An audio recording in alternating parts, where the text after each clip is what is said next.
All right, Shalom. Before I begin, I'm gonna give all praises, honor, and glory to Yahweh, Bahasham, Yahweh Shai, Bahasham, Ruach Kodash. Double honors to the elders and apostles of Great Millstone Ruel. Peace, blessings, salutations to the full elect that is out there pushing, laboring, believing, and listening on to this truth. All right, this is Brother Yatazat from the Great Millstone West Palm Beach camp, coming back with another lesson through the spirit and power of Yahweh Bahasham, Yahweh Shai. All right. As you can see, off of what's on the screen, the title of this lesson is going to be, the countdown to the deadline. All right, the countdown to the deadline. And this is an article from the End Time Headlines. It's titled, Could Trump Use Nuclear Weapons? Gives Chilling 4-Hour Obliteration Threat to Iran as Deadline Looms. Right? Because recently, right, and I have it here, right, the president had posted this tweet, right, and it says, Tuesday will be power plant day and bridge day, all wrapped up in one in Iran. There will be nothing like it. Open, they blanked it out, right? Open the blank straight, you crazy bastards, or you'll be living in hell. Just watch. Praise be to Allah, President Donald J. Trump, right? And this was tweeted by the president on Sunday, right? And today is Monday, and that deadline is for Tuesday, which is tomorrow. Right, and I believe the time was they have until 4 p.m. Eastern on Tuesday to open up the Strait of Hormuz, right, which we already know that is a major shipping route, which a lot of oil is going through and a lot of fertilizer and things that's used for fertilizer is going through. But right now it's closed, right? So he threatened them where if they don't open it, there's going to be a lot of destruction going on. Telling them he's going to target their power plants, right? That's going to be giving them blackouts all throughout the place, man. Destroying their bridges, right? People not going to be able to travel from place to place how they would like to be. So in other terms, he's saying, hey, I'm going to completely destroy, your whole country, man. And that also goes to show you the pride of Babylon. This is the average pride of these Babylonians, man, right? These Edomites in this place, man. Because they feel they're so puffed up that they truly believe that they are unstoppable, right? He tweeted and he's speaking as if he's a god, right? Because the Lord gave him that blessing of that sword, right? They feel like they are unstoppable, untouchable, right? But yet they know they're just racking up their enemy list, man. All these other nations hate Babylon America, man. I was having a conversation with an individual earlier, and this individual was telling me how, they took a trip to France, right? And also Spain as well. And in those two nations, they hated Babylon. They hated Americans, man, right? So majority of these nations throughout the four corners of the world has a great disdain, a great dislike, for Babylon America, man, right? This place truly moves like a bully, right? And this bully is about to get rocked, man. But let me grab this, and then I'm gonna go into this article. This is Proverbs, the 18th chapter. Proverbs, the 18th chapter, verse 12, right? And it reads, "Before destruction, the heart of man is haughty, and before honor is humility." And right now, right, Esau, Edom is haughty. They puffed up, right? They're full of that pride right now, man. They feel like they're unstoppable, man. They're untouchable, right? They just came off of a quote unquote win in Venezuela, right? Taking all that oil, capturing their leader, flexing their military might, pulling out sound weapons that hasn't been used yet, So they're on that winning high right now, man, right? So they truly feel they're unstoppable. But what does it say? Right? Before destruction, the heart of man is haughty, right? Pride goeth before destruction, man. Right? So they're real puffed up to fall, right? Even when you look at, the account with David and Goliath, right? Goliath was so prideful, man. He was pumped up. He was like, man, you cannot touch me, man. But also what happened? David put him to death, But let me go into this article real quick. All right, I just want to get just a couple points in here. Right, it reads, a significant escalation in Middle Eastern tensions occurred this week as a U.S. president issued a dramatic ultimatum to Tehran, according to a report by the Daily Express. Donald Trump has threatened a massive military strike against Iran's infrastructure if a deal is not reached by a rapidly approaching deadline. And that's another thing about these Babylonians, right? They say, hey, you got to move on my time, right? But let me continue on. It says during a White House press conference on Tuesday, April 7th, the president warned that the U.S. military is prepared to dismantle key Iranian strategic assets in a matter of hours. The Daily Express reports that the president stated every power plant would be out of business, burned, exploded, and never to be used again. I mean, completely demolished by 12 o'clock. It will happen over a period of 4 hours if we wanted to. The tensions reached a boiling point following a social media post by the president on Easter Sunday. In his message, he set a deadline of 8 p.m. on Tuesday. Salaki, I said 4 p.m., so it was 8 p.m. on Eastern time on Tuesday for Iran to reopen the Strait of Hormuz. And that was a tweet, right, that I showed previously on the screen.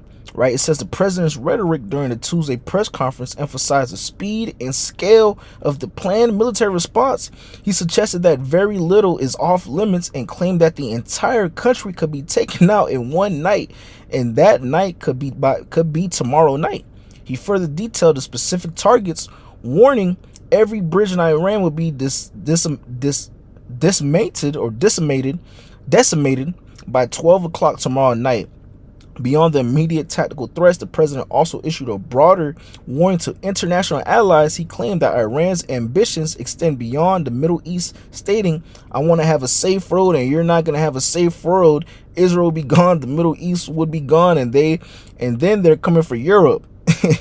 And it continues on right here. Last piece, it says the latest development follows weeks of increasing friction in the region.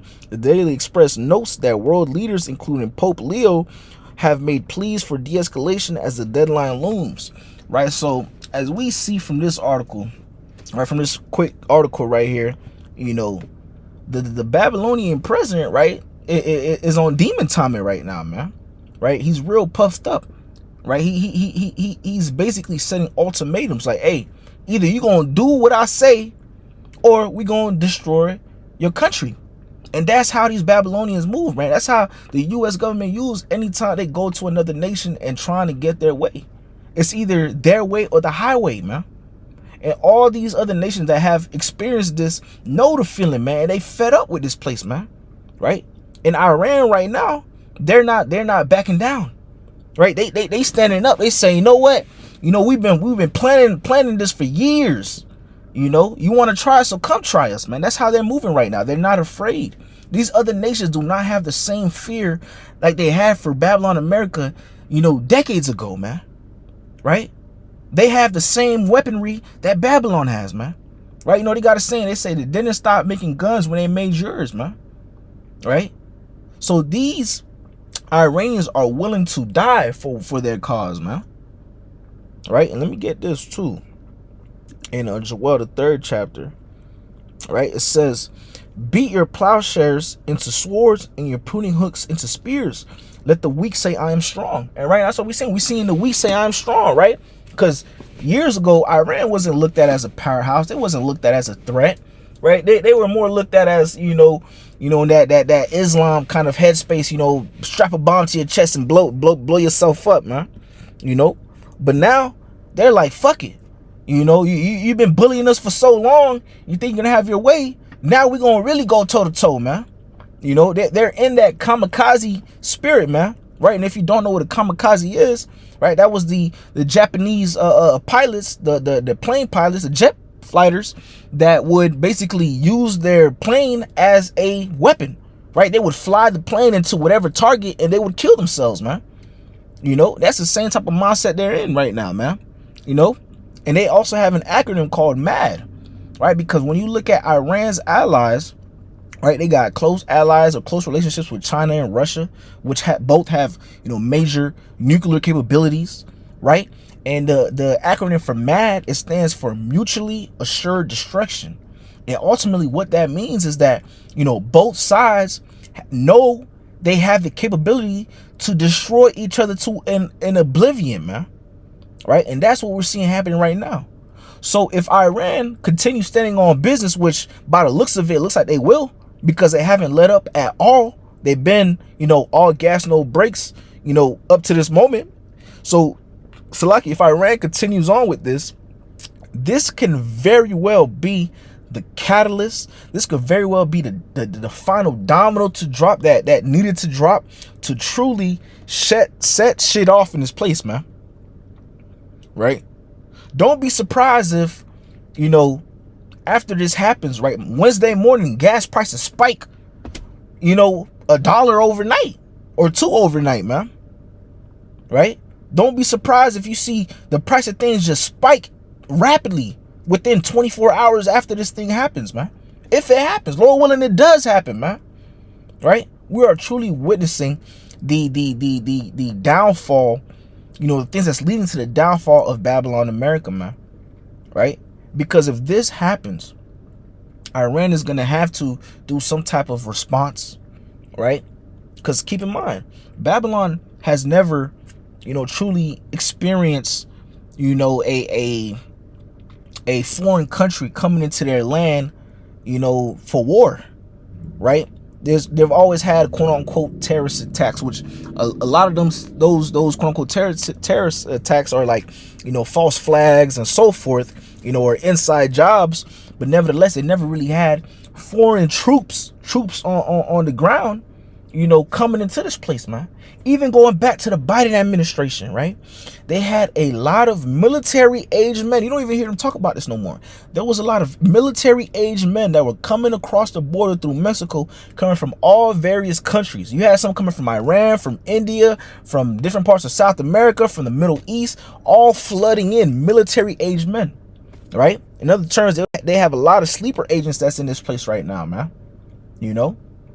So we are really seeing the stage being set, and it's just a matter of time till the director says action, and shit really starts popping off, man. That's why it's very crucial and important to make sure that we are doing what's required of us to be found pleasing in sight of Yahweh Shem Shai. Right? We need this hedge of protection over us in these final days that we are, in these final days that we are entering into, man, because it's about to get real bad out here, man. And as it continually gets worse, prepare for that persecution to come to the men of the Lord, man. They gonna hate us, man. They already demonize us. They already hate us in this place, man. Right? Because, hey, our apostles and elders on down for decades have been warning you people, right, of what's to come, man. Right? Like the scripture says, then shall they know a prophet have been among them, man. That's why you gotta seek the Lord now while you can. Get right while you can. Right? And keep in mind too, this is also another thing that could be the catalyst to lead to them to really push that military draft, because for the past few years the military numbers hasn't been as high as how it used to be, man. They already are speaking about how the enlisting rate has dropped or decreased, right? And when that draft does happen, hey, it's gonna be bad out here, man, because they're gonna go from the ages of 18 to 26, right? And I believe they're gonna go from 20 to 26, then 18, 19, and from there it's like 27 to like 40 something or 38 around there, So, hey, prepare for that, man. This is 2nd Esdras, the 16th chapter, because I'm speaking on the draft. This 2nd Esdras 16 verse 33. It says, the virgin shall mourn, having no bridegrooms. The woman shall mourn, having no husbands. Their daughters shall mourn, having no helpers. In the wars shall their bridegrooms be destroyed, and their husbands shall perish of famine. So, hey, there's going to be a lot of, husbandless, or widowed, women out here, man. Once this draft happened, man. Because when you look at the World War I's and the World War II's, the previous wars that had Babylon implement a military draft that was drafting men, all right, that was another reason that caused women to have to enter into the workforce, man, because there were no more men. There were barely men around to basically take care of the family, to work, to handle the business, so that was another reason why you see women are having to go into the workforce as well. That's what one of the things that started it. I want to get this as well, because at the end of the day, ultimately, all this is building up and leading to is the destruction of Babylon America and the salvation of the elect. All right. Because Trump put that stern warning saying, shit, 4 hours. He said in 4 hours we could completely destroy the country, man. But guess what? Let me grab this. But guess what, right? This is Revelation 18 and verse 16. It reads, and saying, alas, alas, that great city that was clothed in fine linen and purple and scarlet and decked with gold and precious stones and pearls. For in 1 hour so great riches is come to naught, and every shipmaster and all the company and ships and sailors and as many as trade by sea stood afar off and cried when they saw the smoke of her burning, saying, what city is like unto this great city? So Trump out here talking about 4 hours, right? Iran is way smaller than Babylon, right? So he's saying in 4 hours he can completely destroy Babylon. 4 hours he can completely destroy Iran and dismantle everything they have. But the Lord telling you in 1 hour, he gonna destroy Babylon, America, man. 60 minutes, man. Right? Shit. Yeah, that's fast, right? So we are seeing all the things that is ultimately leading to the downfall of this place. That's leading to the return of Yahweh Shah HaMashiach. That's leading to, closer to the salvation of the elect, the nation Yasharallah. We are hastening the coming of the Lord. We are hastening the downfall of this wicked kingdom. We are hastening salvation, man. Lord willing, we are a part of number to be saved out of this place, man.